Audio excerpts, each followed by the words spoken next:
നമ്മുടെ സോഷ്യൽ മീഡിയയിലൊക്കെ കുറേ നാളായി ട്രെൻഡിങ് ആയിട്ടുള്ള ഒരു സ്പോട്ടായിരുന്നു മസിനഗുഡി വഴി ഊട്ടി എന്ന് പറഞ്ഞ യാത്ര. ഒരുപാട് റീൽസിലും വീഡിയോസിലും ഒക്കെ കണ്ട് ഭയങ്കര ഇൻസ്പയർഡ് ആയിട്ട് പോകണം എന്ന് ഒരുപാട് ആഗ്രഹിച്ച ഒരു സ്ഥലത്തൂടെയാണ് കേട്ടോ ഞങ്ങളിപ്പോ യാത്രകൾ പോകുന്നത്.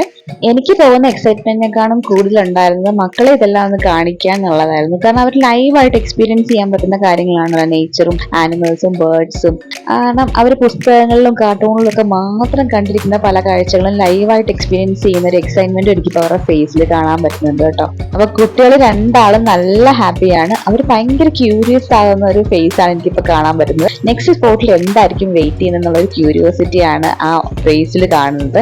അപ്പൊ ഓരോ സ്പോട്ടിലും ഓരോ മാനുകളെയും മുയലുകളെയും മയിലിനെയും ഒക്കെ കാണുമ്പോൾ ഭയങ്കര ഒരു സന്തോഷം കൊണ്ടുള്ള ഒരു ആഹ്ലാദ പ്രകടനമാണ് ഇവിടെ നടന്നുകൊണ്ടിരിക്കുന്നത്. ഒരു 3 വയസ്സിന് എബോവ് ആയിട്ടുള്ള കുട്ടികളാണെങ്കിൽ ഇത് അവർക്കൊരു ഭയങ്കര എക്സ്പീരിയൻസ് ആയിരിക്കും. കാരണം അവരുടെ മെമ്മറിയിലേക്ക് ഇത് നന്നായിട്ട് കയറും കേട്ടോ.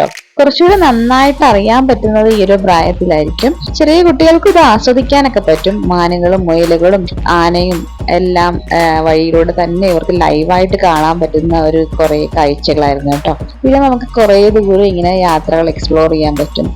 പോകുന്ന വഴിയിൽ പലതരം മൃഗങ്ങള്, ചെടികള്, പൂക്കള്, അങ്ങനെ ഒത്തിരി ലൈവ് എക്സ്പീരിയൻസ് ആയിരുന്നു ഈ ഒരു യാത്ര കൊണ്ട് നമുക്ക് കിട്ടിയത്.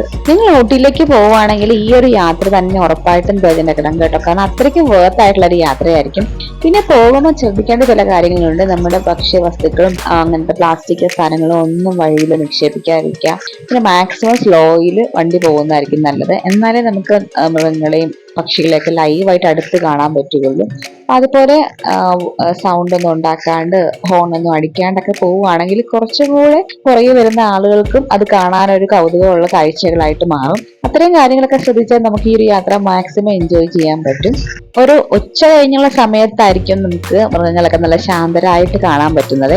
അത് മാത്രമല്ല ഇതിന് ഹെയർപിൻ വളവുകൾ വളഞ്ഞു വേണം നമ്മൾ ഊട്ടിയിലേക്ക് എത്താനായിട്ട്. അപ്പൊ ഒത്തിരി രാത്രി ആവാണ്ട് തന്നെ പോകുന്നതായിരിക്കും നമ്മുടെ യാത്രയ്ക്ക് ഒരു സേഫ്റ്റി എന്ന് പറയുന്നത്.